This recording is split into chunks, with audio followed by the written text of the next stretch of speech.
Aujourd'hui, dans cette interview, je vais accueillir avec moi en live Siegfried Say pour vous parler de comment créer un business rentable à l'aide de Facebook. Vous allez voir, c'est un sujet brûlant, le sujet du trafic, et donc c'est ce dont on va vous parler aujourd'hui avec Siegfried. Alors Siegfried, il faut savoir que Siegfried est web entrepreneur depuis plus de 6 ans. Il est directeur marketing également pour Presto Market.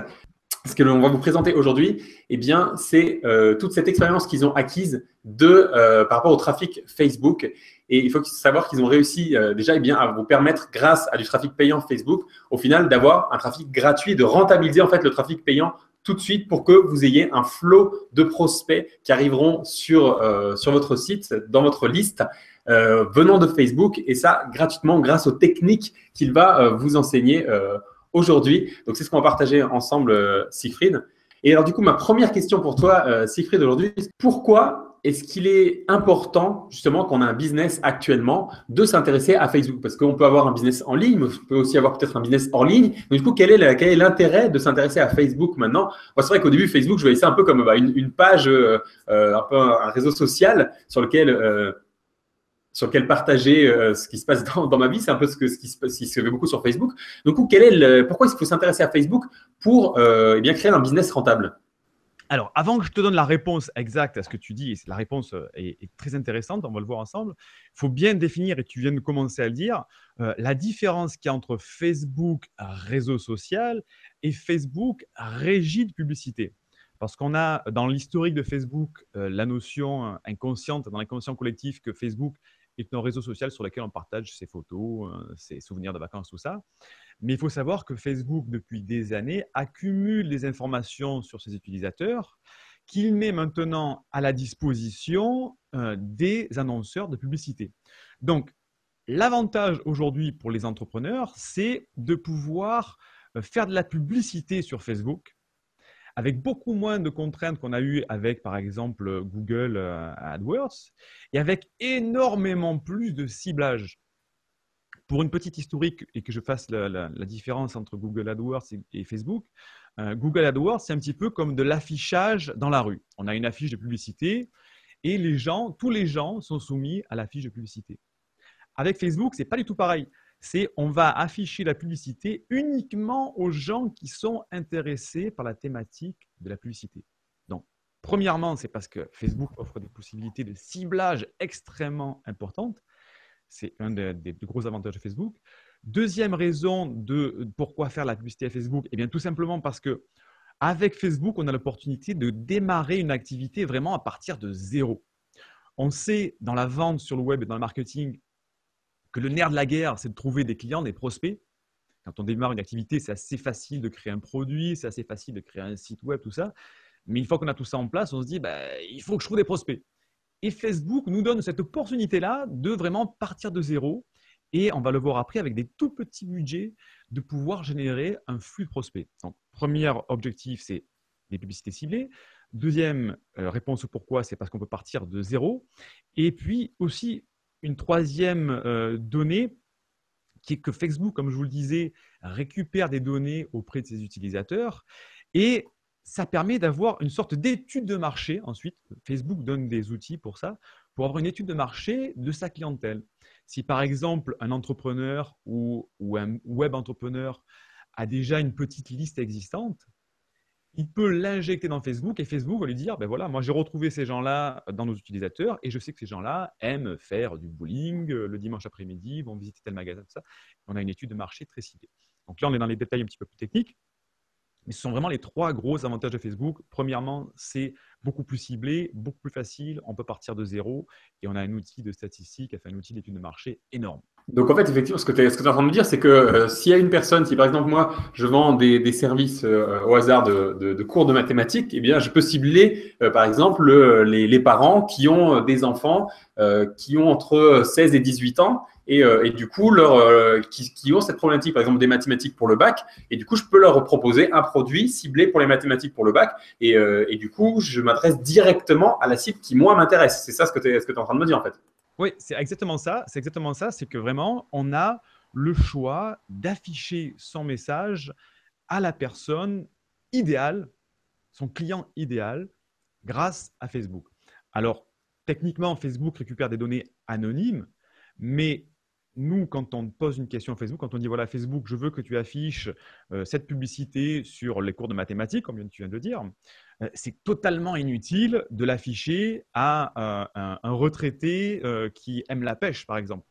Donc, voilà, le but de Facebook, c'est de dire, voilà, vous avez un produit, nous, on a des données sur nos clients et on va mélanger tout ça pour que vous ayez les meilleurs prospects possibles pour votre entreprise. Donc ce que tu as dit, ce qui est génial aussi, que je trouve très bien, c'est qu'en fait, on peut démarrer à partir de zéro. Donc ça, c'est top. Mais une question que je me pose aussi, je me dis, OK, mais alors, si on veut se lancer, et j'imagine qu'il y a des personnes, sans doute parmi les gens qui nous écoutent, qui ont déjà essayé de se lancer peut-être sur Facebook, d'essayer de faire un peu de publicité et qui ont rencontré des problèmes, qui ont été peut-être bloqués. Ils se sont dit, bon, on va investir un petit peu et puis on va voir ce que ça donne et qui n'ont pas forcément eu les résultats escomptés. Est-ce que tu pourrais me dire quel a été, selon toi, le problème, en fait, le plus grand problème que l'on rencontre quand on décide de se lancer à faire de la publicité sur Facebook, d'essayer d'amener du trafic via Facebook? Quel est ce plus gros problème qui peut bloquer justement les gens et qui est peut-être arrivé à certaines des personnes qui nous suivent si elles ont déjà testé l'achat de trafic via Facebook? Oui, oh oui. Alors, le problème, c'est l'argent, mon bon monsieur, l'argent. Parce que pourquoi? Eh bien, comme toute technique un petit peu évoluée, comme toute stratégie, il y a un côté compliqué. Et beaucoup de personnes pensent que ça fonctionne comme un bouton on ou off et qu'on va même faire de la publicité sur Facebook et ça va se mettre en marche tout seul. Donc, beaucoup de personnes ont testé la publicité sur Facebook, c'est-à-dire qu'ils sont allés mettre une annonce, c'est assez facile à faire, enfin une publicité, et puis ils l'ont laissé tourner et puis ça n'a pas marché et de suite, bah ouais, la publicité Facebook, ça ne marche pas. Donc, j'ai perdu de l'argent. Et le plus gros frein qu'on a aujourd'hui avec les gens qui arrivent ou qui veulent faire de la publicité qu'on rencontre, c'est de dire « Ah non, moi j'ai déjà testé la publicité Facebook, je ne veux pas en attendre parler, j'ai perdu de l'argent, ça ne sert à rien. » Ça, c'est le premier gros frein, c'est le frein de dire ça ne marche pas parce que j'ai perdu de l'argent. Il y a le deuxième frein aussi qui se rend compte, des gens qui sont allés un petit peu plus loin et qui sont passés par une agence de publicité. Donc déjà, il y a une démarche supérieure. Et ces gens-là sont arrivés en tant qu'infopreneurs ou de web entrepreneurs où, il faut l'avouer, on n'a pas des budgets comme Coca-Cola ou comme L'Oréal. Et ils sont allés taper à la porte d'une agence en disant, voilà, moi je veux faire de la publicité Facebook. L'agence a répondu, très bien, quel est votre budget publicitaire? Oh, ben, moi, mon budget publicitaire, c'est 2 500 € ou 2 000 € par mois. Alors là, bien sûr, l'agence publicitaire, qu'est-ce qu'elle fait? Elle fait budget ridicule, donc moi, ça ne m'intéresse pas. Elles mettent un petit débutant dessus ou un petit stagiaire qui leur fait une campagne publicitaire à minima. Et soit les résultats ne sont pas extraordinaires, soit ça ne marche pas non plus. Donc, ils perdent encore une fois de l'argent. Et c'est cette barrière-là qui freine énormément de personnes, c'est de se dire, moi, j'ai testé ou je suis passé par une agence, ça m'a fait perdre de l'argent, donc je ne veux pas essayer. Et nous, ce qu'on sait par expérience maintenant, parce qu'on a eu des campagnes rentables, donc on sait comment ça fonctionne, c'est qu'on s'est dit, voilà, il n'y a pas que l'action de faire une publicité, il faut aussi la tester, il faut regarder le copywriting, il faut avoir la bonne cible, c'est-à-dire la bonne audience, savoir à qui on va présenter sa publicité. Il y a tout un tas de paramètres qu'il faut suivre, des métriques qu'il faut suivre pour savoir optimiser sa publicité. Ce n'est pas juste on ou off, c'est on met on et puis après on est dans un tableau de bord d'un Boeing 747 et il faut vérifier tous les voyants pour voir s'ils sont bien ouverts. Et malheureusement, les gens croient qu'ils vont rentrer dans une voiture, il y a juste un seul bouton sur le tableau et que ça se met en marche. Donc, le premier frein, ça a été l'argent. Les gens perdent beaucoup d'argent en général. J'ai bien aimé ta métaphore par rapport à l'avion, même par rapport à la voiture, encore plus parlant, parce qu'effectivement, une voiture, je pense que c'était le cas pour tout le monde. La première fois qu'on monte dans une voiture, il y a un peu des boutons partout. Alors, il y a certes le volant, ok, il y a 3 pédales. Après, il y a un levier de vitesse. Il faut régler les rétros. Il faut suivre tous les voyants. Il faut regarder le rétro. Il faut tout le temps être en train de regarder le rétro. Donc, je pense que c'est la toute première fois qu'on monte dans une voiture, c'était vraiment un peu. C'est pas juste, voilà, on appuie sur le bouton on et puis ça nous emmène à destination. Donc, c'est un peu cette métaphore que j'ai utilisée sur Facebook que j'aime bien. Donc, effectivement, ce que tu viens de dire, c'est que le problème, c'est le fait de se lancer un peu tout seul, sans savoir, et donc, ou alors de s'adresser un peu aux mauvaises personnes. Mais alors, du coup, par rapport à l'expérience que vous avez déjà avec Dirimori, est-ce que tu pourrais me dire qu'est-ce qui a marché pour vous, en fait? Quelles seraient, on pourrait dire, les étapes essentielles par lesquelles il faut passer, justement, pour que ça fonctionne, cette publicité via Facebook? Ah, tu me demandes en fait le secret, c'est ça? Le secret bien gardé. Je sais pas si on peut le donner, ça. Hein, je sais pas. Alors oui, il y a des étapes de réussite que nous, on a réussi à vraiment mettre en place. On les a bien déterminées. Et la première, et là, je ne vais pas vous apprendre grand-chose sur la première étape, qui est une des plus importantes surtout, c'est qu'il faut se former. Il faut se former ou faire un appel à un expert. Et c'est un petit peu comme de partout. C'est comme dans le marketing. C'est comme pour apprendre à conduire une voiture. Quand je veux rentrer dans une voiture, et la métaphore est bonne, si j'essaie tout seul, il y a de grandes chances pour que je fasse à droite, à gauche, et puis direction dans le premier platane qui est au bord de la route. Donc, on se forme ou on fait appel à un expert. Dans ce cas-là, la voiture, on fait appel à un chauffeur pour conduire à notre place. Et voilà, ça, c'est la première étape. C'est si on veut faire de la publicité sur Facebook, il faut soit se former, parce que ce n'est pas aussi simple qu'on pourrait l'imaginer, soit de faire appel à un expert de la publicité Facebook. Ça, c'est la première étape. Ensuite, la deuxième étape, et là, je suis désolé de ne pas vous donner de formule spécifique Facebook, mais c'est plutôt une formule pour les entrepreneurs en général, c'est qu'il faut savoir définir son client idéal. Et ça, c'est un travail en amont. Définir son client idéal, c'est quoi? C'est dire, voilà, moi j'ai un produit, tout à l'heure tu me parlais de cours de mathématiques, quel est mon client idéal? Ben, mon client idéal, il a peut-être entre 15 ans, parce qu'il va encore à l'école, jusqu'à, je ne sais pas, moi, 20-25 ans, parce que peut-être qu'en faculté, il a encore besoin de faire des mathématiques de manière intense. Donc, ma tranche de clients, c'est entre 15 et 25. Ensuite, qu'est-ce qu'il fait? Ben, il fréquente un établissement scolaire. Donc, 15-25 ans, il fréquente un établissement scolaire.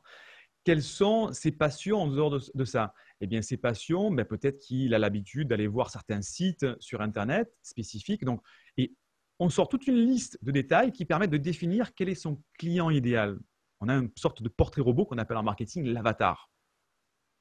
Et à partir de ça, à ce moment-là uniquement, on peut aller dans Facebook et dire à Facebook, parce que Facebook a toute une liste comme ça de choix, de dire moi je veux cibler uniquement les personnes entre 15 et 25 ans, qui sont au lycée, qui gagnent telle somme d'argent, qui fréquentent quel site, qui like telle page, qui vont voir telle personne, etc., etc.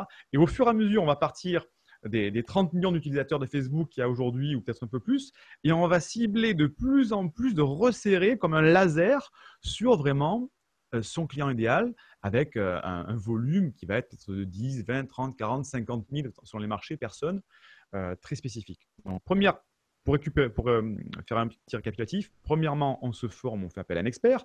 Deuxièmement, on définit son client type, son avatar. Et ensuite, on va définir l'offre qui correspond au client. Donc, on est déjà dans une autre étape. À partir de là, on dit, j'ai ce produit, j'ai ce type de client, et maintenant, qu'est-ce que je vais lui proposer maintenant? Et c'est là qu'après, on rentre dans une démarche beaucoup plus créative de produits, etc. Donc, ces étapes de réussite, c'est de ne pas se lancer sans se former, c'est de se lancer en connaissant bien le type de client qu'on veut avoir. Et à partir de là, on peut mettre en place de la publicité. Et troisième point important pour réussir, c'est qu'il faut analyser tout le temps les performances de la publicité sur Facebook. Alors là, on rentre peut-être dans un côté un petit peu technique. Donc, il y en a peut-être qui vont avoir peur, ils vont dire, oh là là, ils vont nous parler de statistiques, de stratégies, de métriques, tout ça. Mais malheureusement, c'est comme je disais tout à l'heure, si vous êtes dans une voiture ou un avion où vous n'avez pas de tableau de bord, ben vous ne pouvez pas savoir s'il reste du liquide de frein, vous ne pouvez pas savoir si l'altitude est bonne, vous pouvez pas… Et vous naviguez en aveugle. Et faire de la publicité en aveugle, eh bien, c'est le mode un petit peu has-been de la publicité où on imprimait des milliers de flyers et on allait les distribuer de partout dans la rue sur les pare-brises de voitures sans savoir à qui on allait les donner. C'est carrément inefficace. Donc, il faut poser des métriques et mesurer si son produit convertit bien en acheteur, si sa page de capture, la page où on récupère le mail et le prénom, enregistre assez de personnes, etc. Et on mesure tout ça de façon très précise pour savoir d'où vient le problème, d'où vient le frein, où est-ce qu'il y a un mur qui empêche les gens d'aller plus loin. Je ne suis pas trop technique, ça va, j'espère?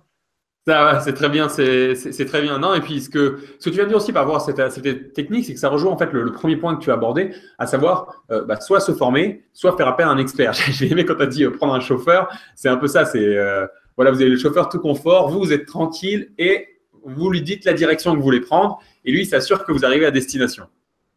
Donc j'aime bien cette métaphore aussi sur cette thématique justement de la voiture. Parce que c'est ça en fait. Donc si jamais vous avez peur sur ces aspects techniques de tableau de bord, sachez qu'il y a l'autre option effectivement d'avoir appel à un expert, mais il faut dans ce cas bien le choisir évidemment.